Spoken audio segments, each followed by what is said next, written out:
Hi, Stacy here with Limelight AZ. So, fair warning, this video is not likely to be short. I've been wanting to do my testimony for a while, and a lot happens through my testimony. So, I have not done it yet, and I just did my bee stinging, and I need to be up for a little while. It hurts to lay on my back anyway. But I'm tired. We did bee stinging late tonight, and so it's a little later than I would normally be awake. So please forgive my kind of grogginess. But I think it's time to get this up. God has laid it on my heart to get it up for a while. But there's a lot of twists and turns in it, and I thought, well, maybe I'll share it when I come to my anniversary, which will be December 31st. But that's a long way off. And at the prodding of God, I've decided to go ahead and get it up now. My guess is somebody needs to see it sooner rather than later. So, okay, here goes. First of all, I was raised in a Christian church. I have or had a Methodist minister for a grandfather. I was not raised in his church, although I did attend it occasionally. I was raised in a charismatic church, and I went frequently, but my family was more or less a go when you feel like it type family. My old brother, was much more involved in the church, and eventually went on to become educated in ministry. But at the time when we were kids, he was the one that was really involved in it. I would just go whenever I felt like it. My mom probably less frequently than even I, because she was a single mom, and so she would need to go on her only day off. And of course, that was hard when you have two kids that you're raising on your own, and dishes need to be done, and chores need to be done, and rest needs to be done. So she did not go nearly as frequently as I did, and I did not go nearly as frequently as my brother did. At any rate, so I was raised in a not Pentecostal. I used to think it was Pentecostal, but it was charismatic, in a charismatic church. And then at 15 years old, I got pregnant. Your typical daddy is not in the picture, and therefore you need to find love somewhere else type scenario, although I didn't recognize it at that time. So I ended up getting pregnant at 15 with my oldest, and then had her at 16. And by then we were living, we went from Tucson, which is where I grew up at the church, and moved to the Phoenix area. So from there, I started attending a church during the time that I was pregnant, and not long after I had my baby, but didn't really, I mean, it was wonderful at the time. And I actually recently connected with somebody who was very important to me at that time in my life. And so that was a huge benefit to me at that time. But other than that, there was not really a whole lot of foundation. And from there, in my early 20s, I kind of hopscotched a couple of churches, and then met my husband when I was 22. And, oh no, I was 21 when we met, and we got married when I was 22. Not long after I got married, I found myself very interested in paganism. If you don't know what paganism is, basically the technical term is anything that is not believing in the God of Abraham, Isaac, and Jacob. I'm sorry. I always have trouble with that last one anyway, and it's late. So if I got that wrong, I'm sorry. Um, I always toss it between Jacob and Joseph, and I think it's Jacob. Um, Anyways, so basically the term is anybody who doesn't believe in that God, um, and believes in other gods. So that's the technical term. However, there is more of a social term for paganism, which is Wicca is usually commonly described um, as a pagan belief. Sometimes Norse, sometimes Celtic. Those are often really kind of what you're talking about when you speak of modern pagans or neo-pagans. Um, Sometimes Egyptian, and then there's several other smaller ones, but those are generally the bigger ones. Each of those are what are called pantheons, and they all have their own set of gods and goddesses, and each of those gods and goddesses do their own things and have their own attributes. Pagans do not believe in hell. They also do not believe in, and this is a broad belief system. I mean, or broad information. Of course, everybody could be a little bit different, but broadly, the ideals are approximately this. So they don't believe in an ultimate source of good or an ultimate source of bad. So the gods and goddesses are fallible. You basically get gods or goddesses on your side, and if they like you well enough, then they'll help you out. Paganism is very embracing of other beliefs, as well as just different life things. So if you are a person that is interested in same-sex relationships, then you're more than welcome. If you are just a person who likes being around unique people, then you're more than welcome. If you're a person who likes to dabble in what are frequently known outside of the pagan rings as the dark arts, not really called that within the pagan community, but so tarot and astrology and dowsing and just all of these things for divination, then you would be more than welcome. Christians, not so much. There's a general underscoring of hate for Christians. Not everybody, but there's definitely a dislike for Christians. I was raised, like I said, in church, and my whole family is Christian, so I never felt the need, and I have good relationships with them, so I never felt the need to hate Christians. I just thought they're stupid, for lack of a better term, that they were ignorant and uneducated, especially when it came to learning things outside of their own belief system, and even things about their own belief system, which I'll get to in a little bit. So I didn't really hate them. I just thought that they were ignorant and somewhat foolish. So I was within the pagan community for many years, approximately almost 10 years altogether. And then by the end of that time of being pagan, I was very, very active. I had decided to start a nonprofit, which has its own story, but I had decided to start a nonprofit and start organizing some of the pagan functions, or at least maybe some new functions. Ended up landing the Arizona Witches Ball right out the gate. And I mean, it had been done by the same group for a number of years. There was no expectation that that would happen. I and a couple other people had just started forming our then nonprofit organization.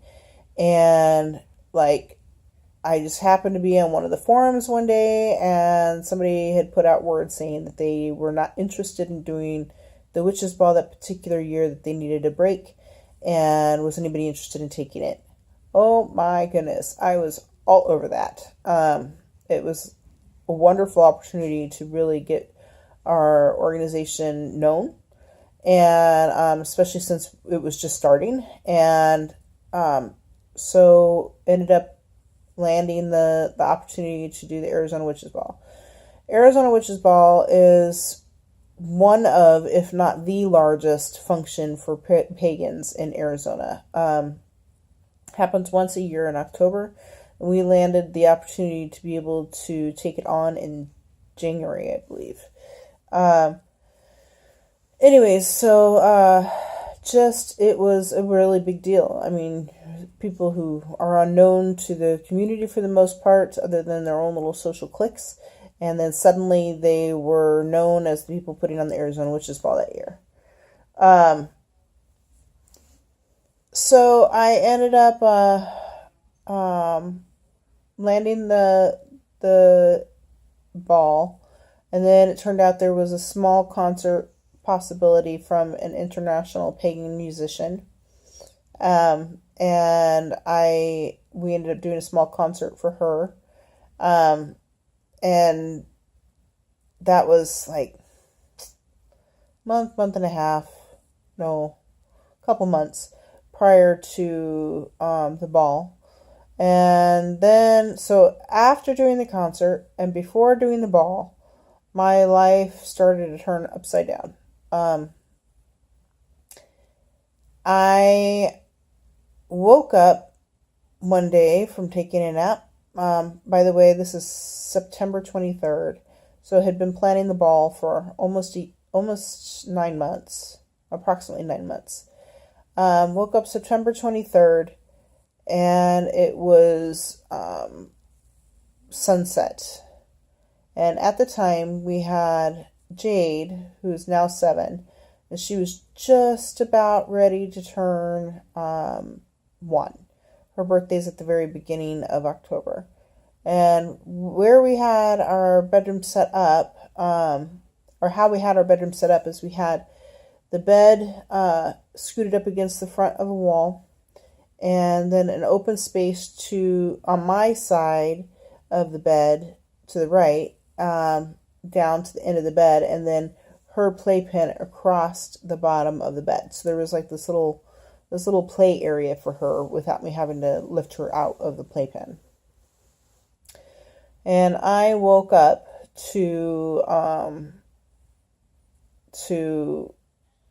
what I thought was my husband. He's 6'5", and I woke up groggily and looked, and I see him standing there holding my daughter. So our almost 1-year-old. And I'm like, what is he doing standing there? And why did I not realize he was there? Because you would have to step on the bed to get over into that space. And it was just weird. And so I kind of woke up a little bit more, and I'm like, was about to ask him what he's doing and realized it wasn't him. It was somebody else holding Jade. And that woke me up a little bit more, and realized that I can't focus in on whatever it is. It faded into the background, came back. The only way I can describe this is if you've ever, not that I recommend that you see it, but if you've ever seen The Predator, and how the Predator used to fade into the background and come back out and fade back, it was doing that. And it was holding Jade. It's hard for me to show you because of my elbows, but basically just doing your standard cradle. Not in front of your face, but your standard baby cradle, like nursing mothers do frequently, and had these incredibly long fingers. Oh my gosh, just such long fingers. That was one of the things that I remembered the most.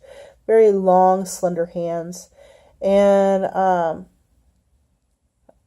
probably from this part to the tip, a good 6 inches past what my fingers are. And we're just long and slender and holding her and looking at her. And it was also dressed very drabbily. It wasn't wearing clothing that had holes in it, but man, it was a very worn clothing. Like it was dirtier, like it had been gone through a lot. Again, no holes, but obviously had been through a lot.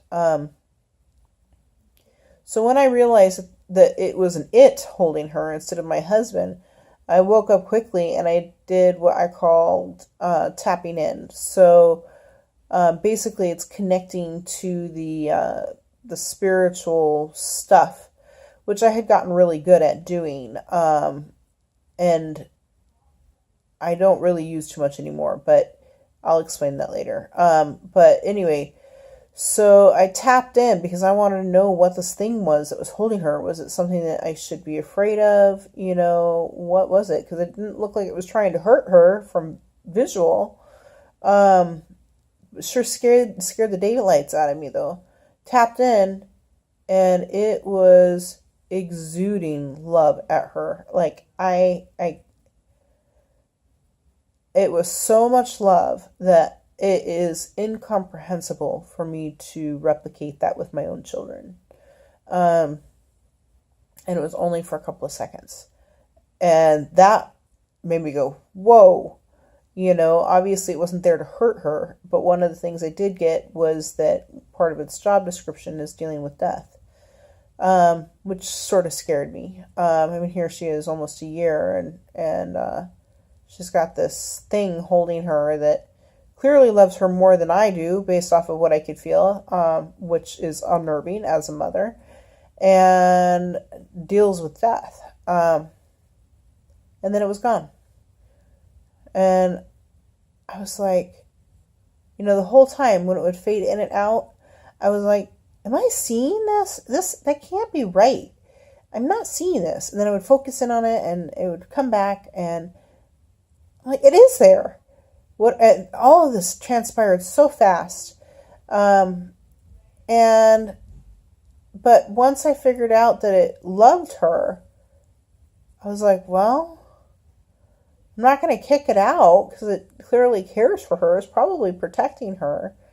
And I decided if I wanted to go back to sleep at that point. And I comprehended it. I contemplated on it for days afterward. Because I didn't want to tell my husband about it because I knew would be nervous over whatever entities we have in our house. But it was very strange. And at the same time, by the way, she was sleeping in her bed. So I don't know. I don't understand how she was in two places at one time, unless it was her spirit form, or way beyond me even now. But it was holding her at the same time that she was sleeping in her bed. So I thought on this for days afterward, trying to figure it out. I was trying to match it to every pagan thing I understood. Had talked to a couple people within the community eventually, asking them what it sounded like. And the only thing that made any sense was an angel that didn't have any wings. And was tall, by the way.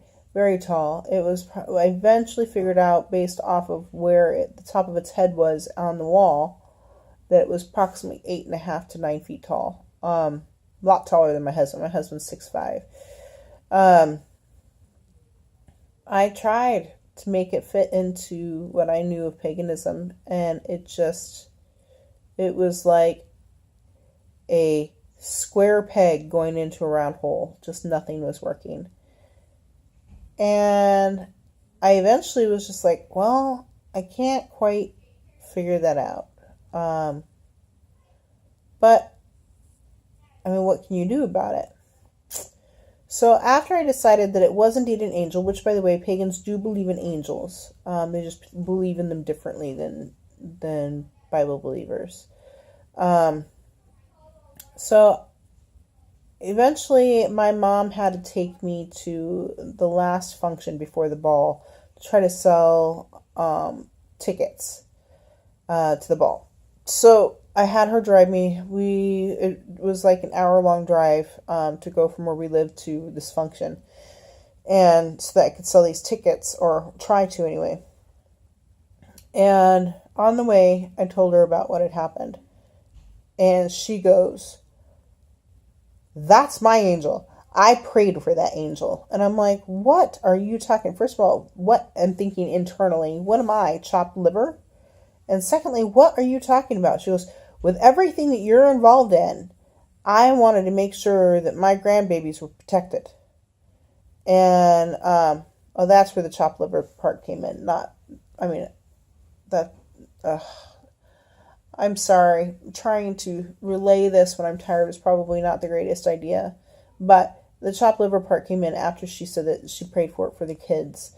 And I was like, what am I, chopped liver? That fleeting thought. And then I'm like, well, that was a stupid response because I don't care because I'm pagan.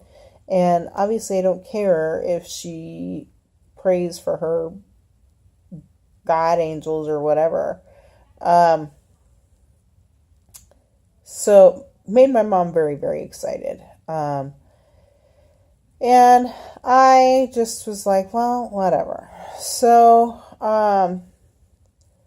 then a couple weeks after I saw the angel, so in between after going to this last function, which was 2 days, I believe it was 2 days after I saw the angel, or last, I'm not going to name the function. It wasn't the last function that I went to, but it was a very important function.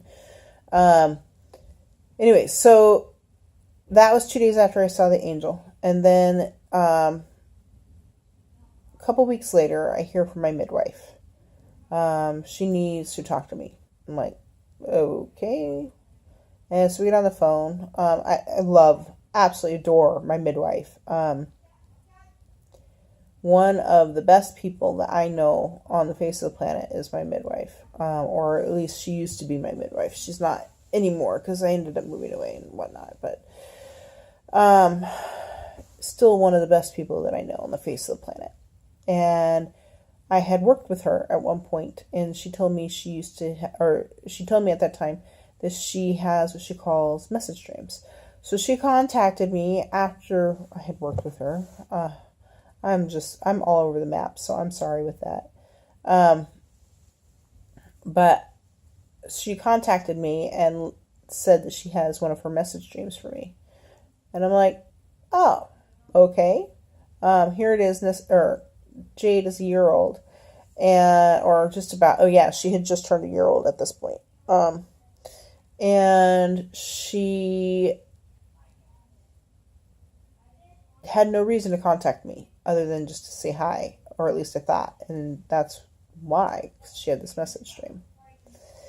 So she lets me know that in the dream she is at like a forest type convention, and in the dream she's looking for me, and she's talking to people, and people are indifferent about me and are just like, which was pretty much the placement that I had within the pagan community at that point, just before the ball. A lot of drama had happened up to that point, and so it caused a very negative feel toward me, let's say. Anyways, so I understood that. I understood what she was saying about this kind of apathy toward me. And she just kept going into different rooms looking for me. And then finally, she went into this last room. And in there are these two angels. And they're glowing and beautiful and bright wings. And the song from City of Angels was playing, she said. And she said that the first thing she needed to tell me was that they loved me very, very, very much. Whoa, mind blown. Anyways, that they loved me very, very much. And that absolutely blew my mind. Because as I said earlier, when I was in the car ride with my mom and she said that she had prayed for the angels for the kids, I said, what am I? Chopped liver. But I only said that in my head. I never said that verbally. And so that was like confirmation that they did care for me. And not only that, but I had felt what an angel feels like when it loves someone. So that was pretty intense right there. And the next thing they said is to believe mom. Believe your mom. And there was a lot of other stuff that happened within the dream, but that's the important stuff. And so I got off the phone with my midwife, and I am just like, you're kidding me. Now I have to talk to my mom. So I talked to my mom, and I asked her what her thoughts are. I don't remember now. Did I ask her about her thoughts on my midwife's dream? Or did I ask her? I think that's what happened. I would have to read my testimony. It's been such a long time. It's been almost 8 years, and I'm tired. And so what ends up happening is she basically tells me about God and his love. So here I am, this pagan who has a nonprofit organization that's headed into 501c3, has had a concert for an international musician that was pagan based, and is going to be holding one of the largest functions for Arizona pagans in 2 weeks. My world was upside down. And I'm like, what am I going to do with this? I can't not do... I was partially tempted to cancel the ball. Financially, things had not been going well. I ended up going pretty far in debt with trying to pull the ball off. And it was ready to go at this point, but there was just no way that I could refund tickets. There was zero way I could refund tickets. And I was like, well, I can't not do the ball. Even though I wasn't really sure what I was believing anyway. I just knew that my spiritual life was in chaos. So I decided to put that on the back burner and be like, okay, I'm going to finish worrying about the ball. This has been a huge stress in my life for close to a year, 10 months. And I just need to focus on that because I can't think about anything else. So did the ball. It was one of the best ones that had been done in many years. Had been at a different facility, and there was just a different way of handling things. And there was complaints as usual, but for the most part, most of the people that attended loved it and really wanted me to handle it for the following year. Well, I knew that wasn't going to happen. First of all, because the original group that had been handling it up to that point had already stated that they would be taking it over for the following year. And secondly, I knew that there was just no way. There was no way, not with my spiritual life in complete and utter chaos. I had no idea what I was going to do. So, I finished the ball and then gave myself a little bit of time off, and then, which was, I think it was about a month, and started diving into it. And on December 31st, 2010, I accepted Christ into my heart. And I hated it. Absolutely hated it. It was torture, separating myself from the goddess that I thought I was a servant to. And it was torture acknowledging that I was wrong. And it was even more torture to go through the spiritual warfare that I was starting to experience at that point. And when you come from an environment that is very lucid with spirits and stuff, they don't like to let go. And yeah, our family went through a lot for a whole year and a half. But I also had the added problem of my whole life was involved in the pagan community. I lived and breathed paganism. And so then I also had to separate from friends. I had only a couple of friends left after the first year. And to this day, I have one. And that one friend is one that has been friends with me since long before my pagan days. So it was dealing with Lyme now. I can honestly say that the Lyme is more horrific on a physical level.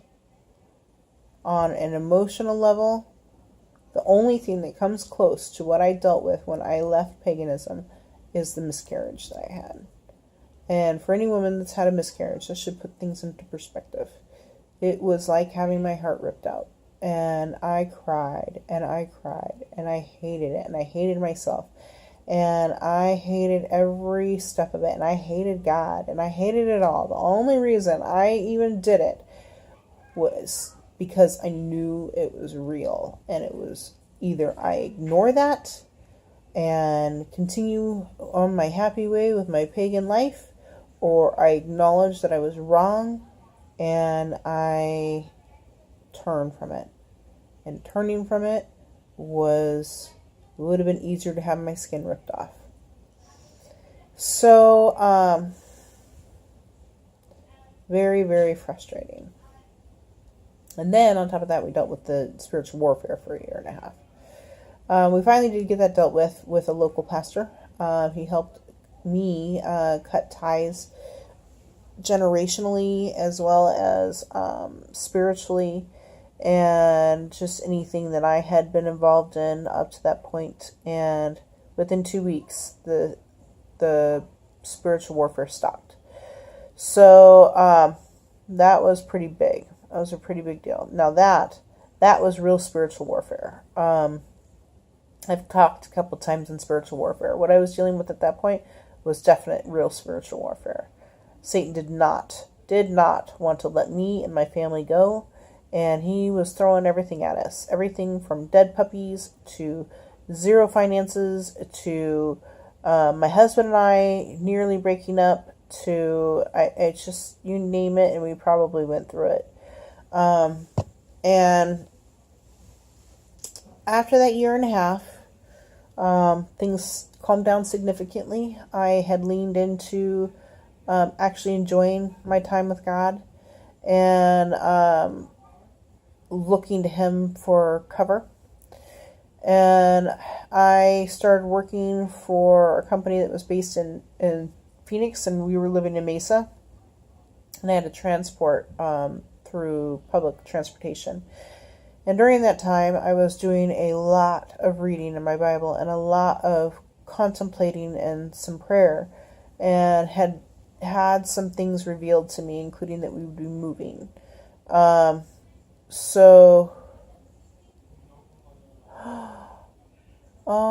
my goodness. Something just clicked. During that time, I had gotten the number 6. And I didn't know if it was 6 days, 6 months, 6 years. I didn't know. And I didn't know what to make of it.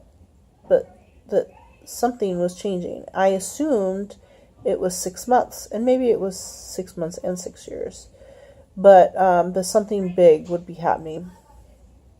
And this was in August 2011.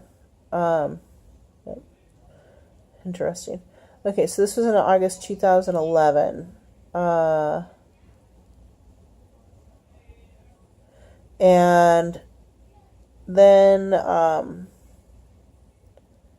one of the other things that was revealed to me was that we would be moving.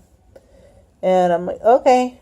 So we ended up, within a couple weeks of that, going from maybe we'll move at some point next year to someplace other than Arizona, to move to Wisconsin in 2 weeks.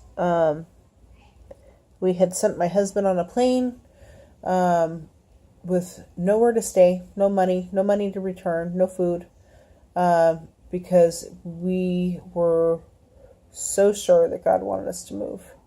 And stuff just lined up to make it happen. And it was just really clear to us at the time that he wanted us to move, and he wanted us to move now. So the whole family ended up moving. I mean, he got sent out first, and everything panned out for him to have some place to stay and food to eat, and then eventually find a job. While the rest of us followed, while my mom and the kids went on, or the two younger kids at the time went on a plane, and my oldest went with a friend that was moving with us, and I ended up driving after doing some packing up. So we all moved in 2 weeks, and just up and moved, and just complete dependence on God. Left everything behind except for our laptops, our dogs, and some clothes. I mean, when we got there, we had nothing. We had no bedding. We had no beds. We had no food. We were starting over. We did put some stuff in storage at that point. And then we lived there for 4 years. And during that 4 years, we came across Torah observance. Torah observance happened because of my former pagan ties. I knew the history of Christmas and I knew the history of Easter. And it never settled right with me to celebrate them after coming to faith. I just didn't know what else to do. I'll have to share that, another story that relates to that at some other point. This was already long enough. It's almost 40 minutes. And just completely decided to reject Christmas and reject Easter. And started investigating more about what the Bible states. Like, for instance, that the Sabbath is, and the Sabbath and the feast are an ordinance of forever, like to never end, and that we didn't do that. And what was the Sabbath? And then learned that eating pork was just as big of an abomination as same-sex relationships. And I never ate pork. I was a vegetarian for a really long time. My husband eventually turned from that, and we don't feed it to the kids, as well as shellfish. And it was just, we learned so much in that 4 years, because things from a perspective that we didn't know existed, and just dived into scripture and what it really says. And of course, like I said, we had stopped celebrating Christmas and Easter, and we started observing the feasts. So that was our Torah observance time. And now we're coming back here, and we're now back into Arizona for a couple months. And God is opening up doors and showing us new things again. And it's just kind of a wild experience. So that's kind of my testimony, I guess. I guess that brings us modern day. My testimony is that when you think you've got it figured out, you don't. And if God calls you to do something, just do it. Do it. Because I can tell you that the rewards are immense from it.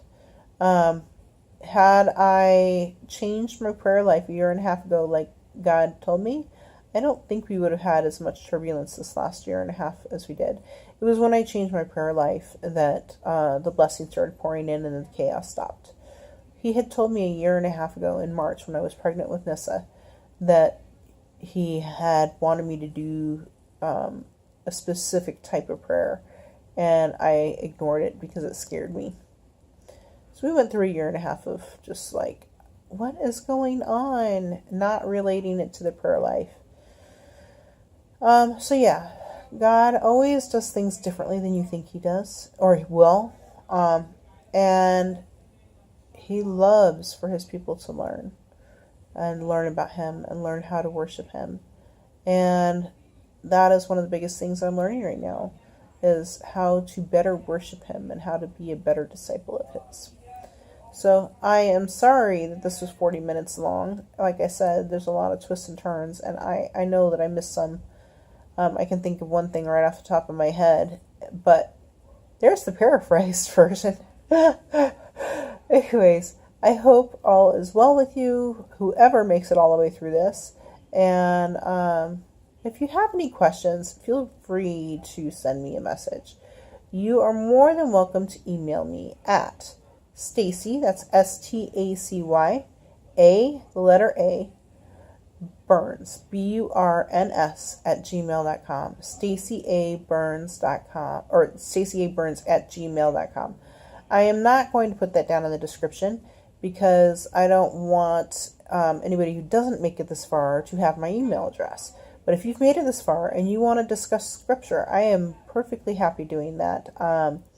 If you think that you have some insight into what I might have said, or you have some scripture that you think is valid and that I should hear, or if you just want to discuss about my perception on things, you're more than welcome to contact me.